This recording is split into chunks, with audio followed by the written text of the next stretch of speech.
Good afternoon. आप screen में देख रहे हैं आज यानी कि 29 जून को गोवा के रेनफॉल रिपोर्टिंग स्टेशनों से जो रेनफॉल रिपोर्ट किया गया for the past for 24 hours. That is what we see on this screen. तो पिछले 24 आवर्स में सबसे ज़्यादा रेनफॉल रिपोर्ट किया गया केपे से, जो हेवी रेनफॉल की कैटेगरी में आता है, 6.5 सेंटीमीटर्स।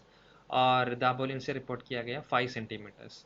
और बाकी सारे स्टेशनों में between 1 to 3 centimetres of rainfall report किया गया। पणजी में रिपोर्ट किया गया 2.3 सेंटीमीटर्स ऑफ रेनफॉल, नहीं तो 22.8 मिलीमीटर्स ऑफ रेनफॉल। और अभी तक का या मानसून का अगर हम टोटल क्यूमुलेटिव रेनफॉल देखिए, स्टेट एवरेज रेनफॉल इस सीज़न का, तो दैट इज़ अराउंड 754 मिलीमीटर्स, जो कि नॉर्मल से 13%, 13% कम है।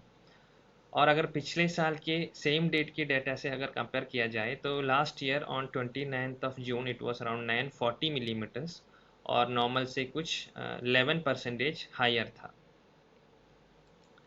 और आज के अगर इम्पोर्टेंट वेदर सिस्टम के बारे में बोलेंगे तो you can see here there is increase clouding west coast में, गोवा और कर्नाटका रीजन में क्लाउडिंग हम देख सकते हैं ये सैटेलाइट इमेज में।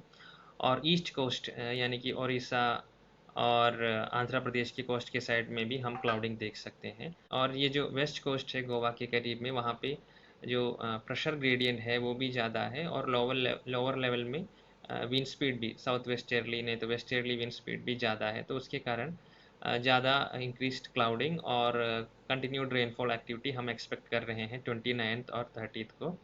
और अगर आप आईएमडी के फोरकास्ट को रेगुलरली फॉलो करते हैं तो आपने ये देखा होगा कि अराउंड 26 को ही ये फोरकास्ट दिया था मीटेरोलॉजिकल सेंटर गोवा ने कि 29 और 30 को, starting from 29th onwards, rainfall activity is going to increase. So the same forecast has been continued, और this is what that was issued on yesterday कि 29th और 30th को there is possibility of very heavy rainfall over Goa. Goa के north Goa और south Goa district में एक दो जगह पे 24 आवर्स में 11 सेंटीमीटर से ज़्यादा बारिश हो सकता है, that is called very heavy rainfall. और 3-4 स्टेशनों में दोनों डिस्ट्रिक्ट में हेवी रेनफॉल यानी कि रेनफॉल एक्सीडिंग 6 सेंटीमीटर भी 29th और 30th जून को हो सकता है। So that is why on 29th and 30th orange colour weather warning is issued. और उसके साथ ही फिशरमैन के लिए भी ये वार्निंग है, क्योंकि स्कॉली वेदर रहेगा कोस्टल रीजन में, तो 5 दिन गोवा की कोस्ट से कर्नाटका कोस्ट में नहीं तो साउथ महाराष्ट्र कोस्ट में ना जाए, क्योंकि there will be squally weather even gusting up to 60 kilometres per hour. और जैसे हमने डिस्कस किया 29th और 30th को ऑरेंज कलर वेदर वार्निंग है और इंक्रीज रेनफॉल एक्टिविटी हम एक्सपेक्ट कर रहे हैं। तो उसके ही साथ there are some impacts that are very likely to take place, such as fall of weak trees and collapse of weak structures. उसके साथ जो म्यूनसिपल सर्विसेज है, वाटर, इलेक्ट्रिसिटी वगैरह, वो सब डिस्टर्ब हो सकते हैं। And there is possibility of highly localized mudslides, and uh, there will be rough sea conditions along the coast. So all these impacts in detail for coming 3 days are available on IMD Goa's website, Meteorological Center Goa's website. Please be informed with these possible impacts, and please be uh, prepared for these impacts. There could be water inundation, which will be the direct impact of increased rainfall activity. There could be water inundation on low-lying areas, city areas, and probably on agricultural fields as well.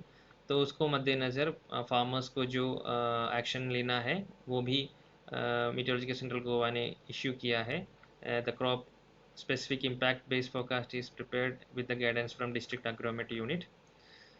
और finally this is the latest radar image and this is the latest satellite image, और इसमें दोनों में हम देख सकते हैं कि there is a lot of clouding over the sea side, and there is possibility of continued rainfall activity over Goa on 29th and 30th. So it is once again requested that please be regularly updated with the warnings, forecast, impact based forecast and nowcast that IMD is issuing in these coming days.